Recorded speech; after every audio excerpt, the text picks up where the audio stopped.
छोटे छोटे कदम से बड़ी उड़ानों की शुरुआत होती है। छोटे छोटे कदम से बड़ी उड़ानों की शुरुआत होती है। ख्वाब अगर सच्चे हो तो उम्र नहीं देखा करती है। नमस्कार दोस्तों, मैं हूँ आपका होस्ट और दोस्त ऋषि पांडे और मेरे साथ है मैं शिविका चुग, मैं आशमन खुराना, मैं जिया महेश्वरी, मैं ईरा श्रीवास्तव, मैं एक श्रीवास्तव। तो चलिए दोस्तों, आज की मस्ती, कहानी, ज्ञान और ढेर सारे मजेदार पलों के साथ शुरू करते हैं ये अनोखा सफर जिसका नाम है बाल कार्यक्रम। सोचिए जरा, अगर एक सुबह आप उठे और ना आपको सूरज की किरणें दिखे, ना आपकी माँ की मुस्कान, ना मोबाइल की स्क्रीन, ना किताब के अक्षर, कैसे होगी वो दुनिया जिसमें सब कुछ है पर देखने को कुछ भी नहीं। क्योंकि आंखें सिर्फ देखने के लिए नहीं होती, ये वो खिड़की है जिससे हम पूरी दुनिया से जुड़ते हैं। तो जरा सा ख्याल बहुत बड़ी बचत कर सकती है। हाँ शिविका, तुमने बिल्कुल सही कहा। आंखें हमारे लिए बहुत महत्वपूर्ण है और पता है इस प्रकार हम अपने नेत्रों की रक्षा कर सकते हैं। हमें मोबाइल और टीवी का कम इस्तेमाल करना चाहिए। ज्यादा देर तक स्क्रीन देखने से आंखों पर तनाव पड़ता है। आंखों को समय समय पर ठंडे पानी से धोने से थकान और जलन दूर होती है। कम से कम हमें 7 से 8 घंटे की नींद पूरी लेनी चाहिए, क्योंकि थकी हुई आंखों से दृष्टि कमजोर हो सकती है। बिल्कुल सही कहा ऋषि। चलो मैं तुम्हें आंखों की सुरक्षा से जुड़े कुछ 5 मजेदार तथ्य बताती हूँ। तो चलिए जानिए आंखों से जुड़े कुछ हैरान कर देने वाले तथ्य। हमारी आंखें 1 मिनट में लगभग 20 बार झपकती है, यानी दिन भर में करीब 28,000 बार। आंख की मांसपेशियां शरीर की सबसे तेज मसल्स होती हैं। झपको और हो गया। इंसान की आंखें 10 मिलियन रंग पहचान सकती है। ज्यादा स्क्रीन टाइम से आंखों में सूखापन और थकावट हो जाती है, इसलिए स्क्रीन से 20 मिनट बाद 20 सेकंड तक 20 फीट दूरी रखना जरूरी होता है। गाजर, पालक और आंवला जैसी चीजें आंखों के लिए बहुत लाभकारी होती हैं। हाँ, और अगर धुंधला दिखे तो जलन हो या सिर दर्द हो तो नेत्र विशेषज्ञ से जरूर मिलना चाहिए, क्योंकि आंखें है जीवन की रोशनी, इनकी सुरक्षा है सबसे जरूरी। तो दोस्तों, क्या तुम्हें पता है कि हम आंखों पर चर्चा क्यों कर रहे हैं? क्योंकि अगस्त माह बच्चों के लिए नेत्र स्वास्थ्य एवं सुरक्षा का माह है। यह महीना बच्चों की दृष्टि की सुरक्षा के लिए शीघ्र पहचान, उचित देखभाल एवं निवारक उपायों के महत्व के बारे में जागरूकता बढ़ाने के लिए समर्पित है। तो अगली बार जब आप मोबाइल देखें तो अपनी आंखों से एक बार जरूर पूछें, ठीक हो ना? कहते हैं अगर आपकी आंखें तेज है तो दुनिया का हर मैदान आपके सामने छोटा है, क्योंकि देखने की कला केवल देखने तक सीमित नहीं होती, वो समझने, पहचानने और सही समय पर सही फैसला लेने का ताकत देती है। वैसे ही खेलों की दुनिया में एक ऐसा सितारा जिसने भारत को जीत की राह दिखाई। जी हाँ, इसी खास मौके पर हमारे साथ जुड़ रहे हैं एक खास मेहमान जो कला और भारतीय संस्कृति के सच्चे प्रतिनिधि है। आइए सुनते हैं आशमान खुराना को। नमस्कार, मेरा नाम आशमन खुराना है और आज मैं आपको गणेश चतुर्थी पे कुछ बताऊंगा। गणेश चतुर्थी भारत के सबसे लोकप्रिय त्योहारों में से एक है। यह एक ऐसा त्योहार है जो सभी धर्मों, जातियों में एक समान महत्व रखता है। यह त्योहार न केवल भगवान गणेश का जन्मदिन मनाता है, बल्कि एक सामाजिक उत्सव भी है। वास्तव में गणेश चतुर्थी का त्योहार शुरू में केवल एक घरेलू समारोह हुआ करता था, लेकिन आजादी की लड़ाई के समय एक महान नेता बाल गंगाधर तिलक ने इसे सबके साथ मिलकर मनाने की शुरुआत की। उस समय अंग्रेज सरकार लोगों को इकट्ठा नहीं होने देती थी, लेकिन पूजा पाठ और त्योहारों में रोक नहीं लगाती थी। इस बात का फायदा उठाकर तिलक जी ने गणेश चतुर्थी को एक बड़ा सार्वजनिक त्योहार बना दिया। अब यह त्योहार 10 दिनों तक बड़े धूमधाम से मनाया जाता है। लोग मिलजुल कर पूजा करते हैं, पंडाल सजाते हैं, नाचते गाते हैं और एक दूसरे की मदद करते हैं। इससे समाज में प्यार, भाईचारा और एकता बढ़ती है। वाह आशमन, आपने तो हमें गणेश चतुर्थी पर बहुत अच्छी जानकारी दी। नमस्ते, मेरा नाम जिया महेश्वरी है। आज मैं आपके समक्ष गणेश चतुर्थी से जुड़े कुछ रोचक तथ्य प्रस्तुत करने जा रही हूँ। गणेश चतुर्थी को भगवान गणेश के जन्म का उत्सव माना जाता है, जो समृद्धि और ज्ञान के देवता हैं। गणेश चतुर्थी के दिन चंद्रमा को देखना अशुभ माना जाता है, क्योंकि चंद्रमा ने गणेश जी का उपहास किया था, जिसके कारण गणेश जी ने उन्हें श्राप दिया था। ऐसा माना जाता है कि गणेश जी ने अपने एक दांत से महाभारत लिखी थी, जब ऋषि वेदव्यास उन्हें सुना रहे थे। गणेश जी को तुलसी का पत्ता चढ़ाना वर्जित है, क्योंकि एक पौराणिक कथा के अनुसार तुलसी ने गणेश जी से विवाह करने का प्रस्ताव रखा था, जिसे गणेश जी ने स्वीकार कर दिया था। सुख करता जय मोरया, दुख हरता जय मोरया, कृपा सिंधु जय मोरया, बुद्धि विधाता जय मोरया, गणपति बाप्पा मोरया, मंगल मूर्ति मोरया। धन्यवाद। गणपति बाप्पा मोरया। वाह जिया, बहुत रोचक तथ्य सुनाए तुमने। ऐसी जानकारी तो हमें पता ही नहीं थी। धन्यवाद। मैं एक श्रीवास्तव। आज मैं आपको गणेश जी को अलग अलग देशों में किस नाम से जाना जाता है वो बताऊंगी। क्या आप जानते हैं, थाईलैंड में गणेश जी को फ्राफिकानत बुलाते हैं और कंबोडिया में प्रम्बनन, जापान में कंगतन और मलेशिया में विनायगर के नाम से जानते हैं। श्रीलंका में गणेश जी को पिलायर बुलाया जाता है और म्यांमार में महापिन्ने या महापियाने। वाह एका, बहुत रोचक जानकारी दी तुमने। मुझे तो ये पता ही नहीं था। धन्यवाद एका। नमस्कार, मेरा नाम ईरा श्रीवास्तव है और आज मैं और मेरी बहन एका एक गणेश वंदना प्रस्तुत करने जा रहे हैं। सा गणनाथा गजवदना गणनाथा दीनहरना सिद्धिदाता शिवतनया बुद्धि प्रदायक गजानना पार्वती नंदन भव भय भंजन युग युग वंदन जय हे गणेश जय हे गणेश जय हे गणेश।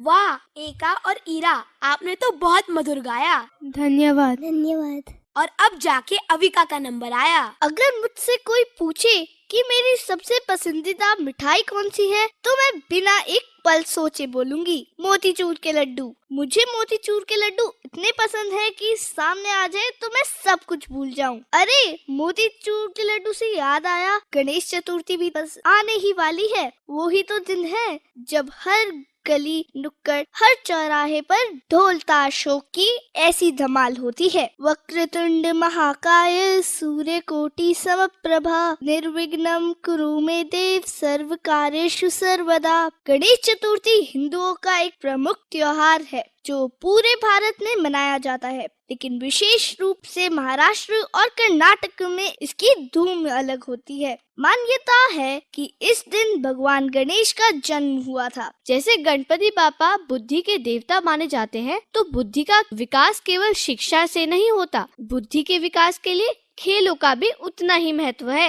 आज हम बात करने जा रहे हैं खेल के एक अरे शिविका, रुको रुको, मेरे पास एक बहुत मजेदार प्रश्नोत्तरी है। पहले खेलते हैं उसको और फिर बाद में बात करेंगे। तो आप सब लोग तैयार हो? हाँ। तैयार है। मेरा पहला प्रश्न बहुत सरल है। आप में से कोई मुझे बता सकता है कि राष्ट्र खेल दिवस किस महान खिलाड़ी की जयंती के उपलक्ष्य में मनाया जाता है? मेजर ध्यानचंद। वाह आशमन, आपने बिल्कुल सही जवाब दिया। अच्छा, मेरा दूसरा सवाल, मेजर ध्यानचंद किस खेल से जुड़े थे? हॉकी। वाह ईरा और रेखा, आपने बिल्कुल सही उत्तर दिया। अच्छा, मेरा तीसरा सवाल, मेजर ध्यानचंद को किस उपनाम से जाना जाता है? हॉकी के जादूगर। एकदम सही जवाब कहा आपने जिया। अच्छा अविका, अब तुम मुझे बताओ कि मेजर ध्यानचंद को हॉकी का जादूगर क्यों कहा जाता है? शायद बॉल की ड्रिपिंग बहुत अच्छी करते थे। नहीं, मैं ही बता देता हूँ। उन्हें हॉकी का जादूगर इसलिए कहा जाता है क्योंकि भारत को उन्होंने ओलंपिक में 3 बार स्वर्ण पदक दिलवाया था। पहला 1928, दूसरा 1932 और तीसरा 1936 में। अब मेरा अगला प्रश्न है, भारत सरकार द्वारा खिलाड़ियों को दिया जाने वाला सर्वोच्च खेल पुरस्कार कौन सा है? मेजर ध्यानचंद खेल रत्न पुरस्कार। हाँ शिविका, तुमने बिल्कुल सही जवाब दिया।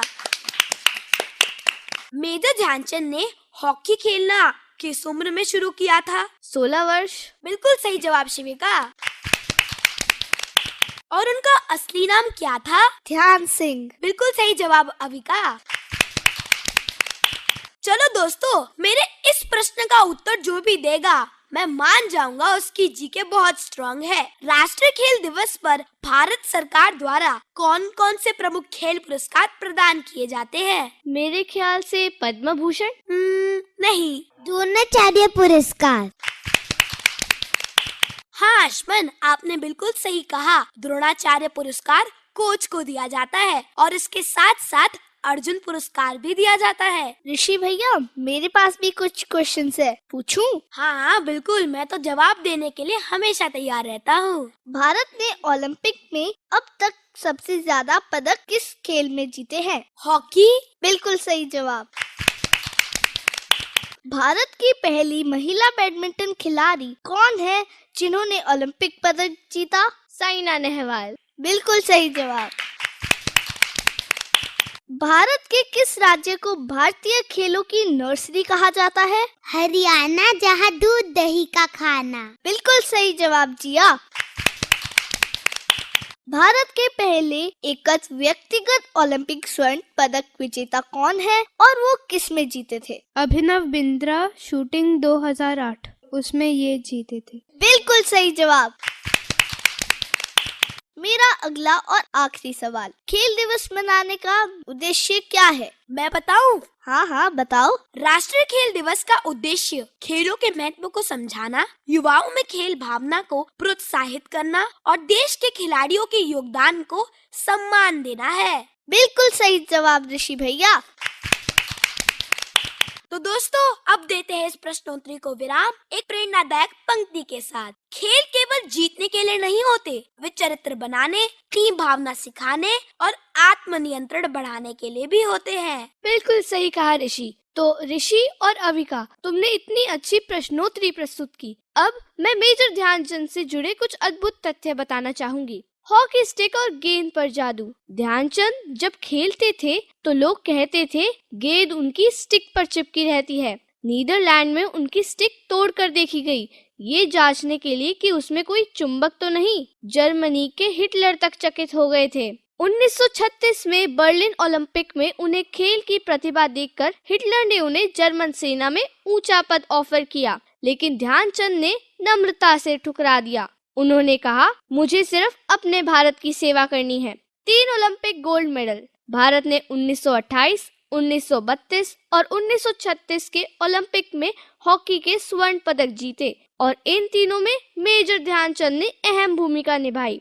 गोल की बारिश, उनके करियर में उन्होंने 400 से अधिक गोल किए। ये किसी भी खिलाड़ी के लिए एक असाधारण रिकॉर्ड है। उन्हें 1956 में पद्म भूषण से सम्मानित किया गया था। कई बार हमारा मन हमें रोकता है, कहता है आज नहीं कल से मेहनत करेंगे, मगर मेजर ध्यानचंद जैसे महान खिलाड़ी ने कभी इस कल का इंतजार नहीं किया। उनके हर आज में मेहनत थी और हर पसीने के बूंद में इतिहास लिखा गया। आज की ये कविता उसी मन की बात करती है जो बहलाता है, टालता है और सोचता है कब निकलेगा मेहनत वाला तीर कमान से। तो आज मैं प्रस्तुत करने जा रही हूँ जगदीप सिंह द्वारा रचित ये प्रभावशाली कविता। मन इतना क्यों बहलाता है, रोज रोज एक ही बात कहता जाता है। मंजिल भी मिल जाएगी, रास्ते भी कट जाएंगे, आज आराम कर लेते हैं, कल से पक्का डट जाएंगे। मेहनत की किताब के हर पन्ने को रट जाएंगे। कभी कभी जहाँ में एक सवाल आता है, क्या आलस एक मजबूरी है या दुखों की गहराइयाँ दिखाने के लिए भी यह जरूरी है। फिलहाल तो देख रहा हूँ मंजिल को बैठा एक ही स्थान से, और मन ही मन में सोच रहा हूँ कि किस दिन निकलेगा ये मेहनत वाला तीर कमान से। तब तक कहीं छूट ना जाऊं पीछे इस जहान से, पता नहीं कब निकलेगा तीर कमान से। धन्यवाद। वाह शिविका, आपने बहुत अच्छी कविता सुनाई। एक बार जोरदार तालियां हो जाए। अच्छा दोस्तों, दिमाग की कसरत तो बहुत हो चुकी, चलो थोड़ा हंसी मजाक हो जाए। मेरे पास कुछ जोक्स है। टीचर, इतने दिन से कहाँ थे, स्कूल क्यों नहीं आए? गोलू, बर्ड फ्लू हो गया था मैम। टीचर, पर ये तो पक्षियों को होता है, इंसानों को नहीं। गोलू, इंसान समझा ही कहा आपने, रोज तो मुर्गा बना देते हो। मेरे पास भी एक चुटकुला है। अध्यापक, अगर चोर पीछे के दरवाजे से घुस जाए तो तुम क्या करोगे? छात्र, मैं 001 पर कॉल करूँगा, तो भी पुलिस पीछे के दरवाजे से आएगी। अच्छा शिविका, जो तुमने अभी जोक सुनाया उसमें तो और दिमागी कसरत करनी पड़ी। कोई और जोक सुनाओ जिसमें मजा आए। अच्छा, जो और वो भाई भाई थे। एक रात जो बाथरूम में गया, उसे भूत दिखा। जो डर के चिल्लाया, वो इधर आओ। वो ने भूत को देखा और मर गया। तब से कहावत बनी है, जो डर गया वो मर गया। ये है ना मजेदार जोक। अब मैं भी सुनाऊं एक मजेदार जोक। हाँ जरूर। टीचर, पप्पू, चलो अब मुझे वाटर का फॉर्मूला बताओ। पप्पू, HIJKLMNO। टीचर, नालायक, ये क्या बकवास है? पप्पू, आपने ही वाटर का फॉर्मूला बताया था, H2O। हाँ, मेरे पास भी एक चुटकुला है, सुनाऊं? हाँ आशमन, सुनाओ। आपको पता है कंजूस मक्खी चूस का नाम कैसे बना? कैसे? एक दिन वो चाय पी रहा था, तभी एक मक्खी उसके चाय में गिर गई। तो उसने उस चाय को वेस्ट नहीं करना था, तो उसने मक्खी को निकाली और उसे चूस लिया। ये तो बहुत अच्छी थी। आशमन, आपके जोक से तो मुझे भी एक जोक याद आ गया। अच्छा विका, तो बताओ। रामू, मैंने साबुन से अपना शर्ट धोया और अब मुझे वह छोटा हो गया। लल्लू, तुम भी उसी साबुन से नहा लो, फिर वह शर्ट तुम्हें फिट हो जाएगा। ये तो बहुत अच्छा जुगाड़ है। अच्छा, मेरे पास भी एक चुटकुला है। सुनाओ ऋषि। बीमार पप्पू को देखने उसकी टीचर उसके घर आई। टीचर ने देखा कि पप्पू बिस्तर पर सिर के बल खड़ा हुआ है। टीचर, मैंने सुना था कि तुम बीमार हो, पर तुम तो शीर्ष आसन कर रहे हो। पप्पू, मैम बीमारी हूँ, अभी सिर दर्द की गोली खाई है, कहीं गलती से पेट में ना चली जाए। बहुत मजेदार जोक था ये ऋषि। जहाँ हर धुन में है ख्वाबों की उड़ान, हर सुर में है मेहनत की पहचान, और हर कलाकार में है आने वाले कल की झलक। आज हमारे साथ कुछ साथी बैठे हैं जिनकी कला दिल को छू लेने वाली है। निर्मित श्रीवास्तव, आलिया गुप्ता और नमन साहू ये आज आपको ले चलेंगे सुर, लय और भावों की एक खूबसूरत यात्रा पर।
दोस्तों, मेरे पास कुछ पहेलियाँ हैं। इसके उत्तर कोई दे सकता है क्या? हाँ, मैं तैयार हूँ ऋषि। और बाकी सभी तैयार हैं? हाँ, हम भी तैयार हैं। उड़ती है पर पक्षी नहीं, दौड़ती है पर गाड़ी नहीं, कोई पकड़ न पाए इसे, फिर भी सबके पास यही। बताओ क्या है? हवा। वाह विका, बिल्कुल सही जवाब दिया। अब मेरी दूसरी पहेली। न मैं पक्षी न मैं विमान, फिर भी उड़ता मैं आसमान में। बताओ क्या है? मैं बताऊं? हाँ हीरा, बिल्कुल। पतंग। वाह हीरा, बिल्कुल सही जवाब दिया आपने। चलो अब मैं पूछती हूँ, ऐसी कौन सी चीज का पेड़ है जिसमें लकड़ी नहीं है? केला। हाँ ऋषि भैया, बिल्कुल सही जवाब। चलो अब मैं पूछती हूँ, गोल गोल है मेरा चेहरा, पेट से है रिश्ता गहरा। नारियल। नहीं। रोटी। बिल्कुल सही जवाब जिया। हरी डिब्बी पीला मकान, उसमें बैठे कल्लू राम। मैं बताऊं? हाँ बताओ। पपीता। बिल्कुल सही जवाब एका। बात करते करते पता ही नहीं चला कि समय कहाँ चला गया। फिर मिलेंगे अगले हफ्ते इसी शो, इसी चैनल, इसी दिन पर, इसी रेडियो फ्रीक्वेंसी पर। जाते जाते मैं यही कहूँगी कि सपने वो नहीं होते जो नींद में आए, सपने वो हैं जो नींद ही न आने दे। खुद पर भरोसा रखो, चलते रहो, मंजिल अपने आप आ जाएगी। तब तक के लिए लेते हैं विदा। जय हिंद।